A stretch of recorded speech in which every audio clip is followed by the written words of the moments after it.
نعت ایک سعادت ہے جو حضور کے غلاموں کا مقسوم ہے.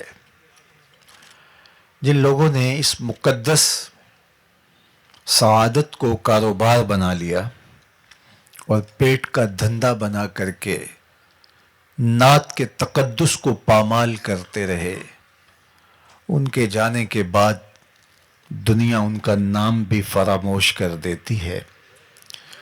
اور جنہوں نے نعت کو حضور کی بارگاہ میں با ادب حاضری کا ذریعہ قرار دیا اور عشق رسول کے پھیلاؤ کا اس کو ایک ٹول بنایا، پھر زمانہ ان کے جنازوں کو بھی رشک کی نظر سے دیکھتا ہے.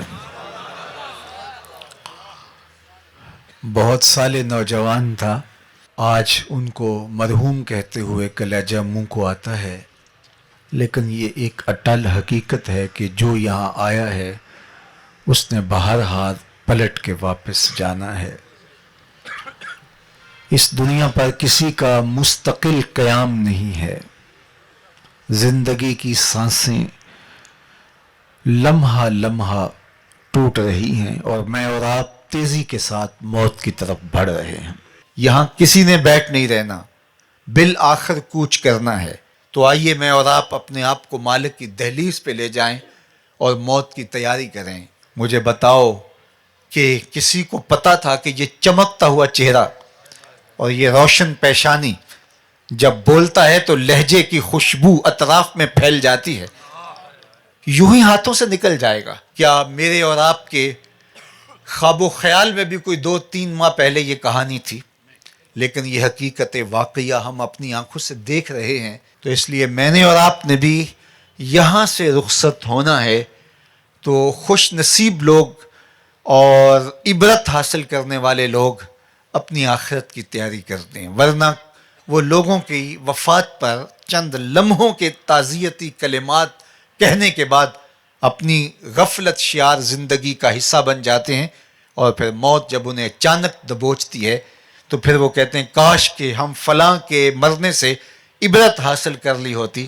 لیکن اس وقت پھر وقت ہاتھ سے نکل چکا ہوتا ہے. ہمارے مرحوم بھائی کی اچانک وفات ہمیں یہی درس عبرت دیتی ہے.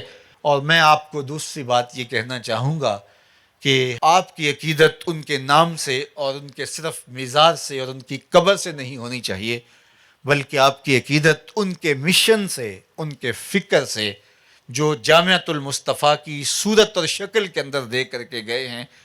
آپ کی محبت کا عملی ثبوت اس ادارے کو آپ نے اپنا ادارہ سمجھنا ہے. میں مر کے بھی زندہ ہوں اہل وفا کی محفل میں، میری محفل میں یا میرا مزار نہ پوچھ. تو کسی کی فکر کے ساتھ جڑ جانا، یہ اس کے ساتھ محبت کا حقیقی رنگ اور حقیقی اسلوب ہوا کرتا ہے. تو یہ انہوں نے ایک مثال بھی قائم کی. عمومی طور پہ ثنا خانوں کو پذیرائیاں بھی ملی ہیں، بہت بہت عزتیں بھی ملی ہیں، لوگوں نے مال بھی نچھاور کیا، لوگوں نے ان کے قدموں میں اپنی آنکھیں بھی بچھائیں. ثنا خانوں کی بہت ساری غلطیوں کو لوگ نظر انداز بھی کرتے ہیں، اس لیے کہ یہ حضور کی ثنا خوانی کرتے ہیں، یہ حضور کی نعت پڑھتے ہیں. تو پھر ان کا بھی حق ہوتا ہے کہ جس دین نے، حضور کے نام نے ان کو جو عزتیں دی، تو وہ بھی ریٹرن کریں اور وہ بھی کچھ پیش کریں. میں نے ایک زمانے میں کہا تھا کہ گلوکاروں نے اور کرکٹرز نے اپنی اس شہرت سے فائدے حاصل کر کے بڑے عالی نصب ہاسپٹل اور بہت کچھ جو ہے وہ فلاحی کام کھڑے کر دیے. کاش کہ یہ ثنا خاں مل کر کے ایک حسان بن ثابت یونیورسٹی ہی بنا دیں. کاش کہ یہ کوئی کام کریں اور ان کی مقبولیت سے امت کو کوئی فائدہ ہو. نعت خوانی صرف آپ کی زبان سے ہی ادا نہ ہو، بلکہ عمل اور رویے بھی نعت خوانی پکارتے دکھائی دیں. تو لازم ہے کہ نعت خواں حضور کے نام کی یونیورسٹیاں اپنی مقبولیت کے ذریعے سے قائم کریں.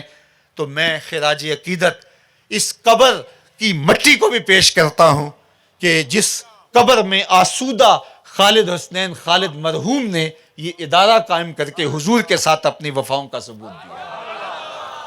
اور پھر حضور نبی رحمت نے اس محبت کو ادھار نہیں چھوڑا، بلکہ جو پذیرائی، جو تکریم، جو عزت اور جو وقار، اللہ اکبر، خالد حسنین خالد کو نصیب ہوا، لگتا نہیں تھا کہ یہ کچھ جنازہ جا رہا ہے، لگتا تھا کسی دولہے کی بارات جا رہی ہے۔